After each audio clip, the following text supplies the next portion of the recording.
నేను 27 సంవత్సరాల నుంచి ఇక్కడ ఉంటున్నాను. నా పెళ్ళయ్యి మా పెళ్ళి అయిన తర్వాత మా ఊరు రాజనపల్లి. అంతకుముందు చెత్త అయితే ఉండేది కాదు.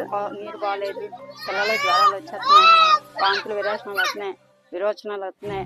తర్వాత కుక్కలు ఎక్కువైపోయి రాత్రులు పిల్లలు రావాలన్నా ఇబ్బంది పడుతున్నారు. చెత్త వల్ల టైఫాయిడ్, మలేరియా, డెంగ్యూ అన్ని రోగాలు మనిషి అవయవాలు ఎన్నున్నాయి అన్ని మా ఊరికి వచ్చేస్తున్నాయి. ఇంకా అది ఇదేం లేదు. అన్ని కూడా ఆ ఊరు ఈ రోడ్డు మా గుడి దగ్గర మొదలెట్టి ఆ రోడ్డు దాకా కుక్కలే. రాత్రి లేవలైన పిల్లలు చదువుకోవడానికి వెళ్తాండ్రా, బయటకు వెళ్తాండ్రా, ఆడవాళ్ళు పనికి పోతున్నాం. మరి ఏ ఉపయోగం లేదు మాకు. ఏ రాజకీయ నాయకుడికి వెళ్తున్నా మాకు ఏ ఉపయోగం కూడా.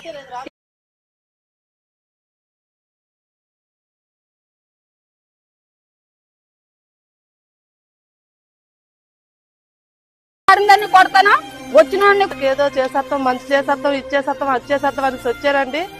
ఎవరనేది కూడా మా ఊరు రాజన్నకొండ ఒక ఓట్లకు మాత్రమే మా ఊరు గుర్తుంటుందండి. దేనికి కూడా అసలు ముందుకు రావట్లేదు. ఏదో తీసిపారిసినట్టే రాజన్నకొండని.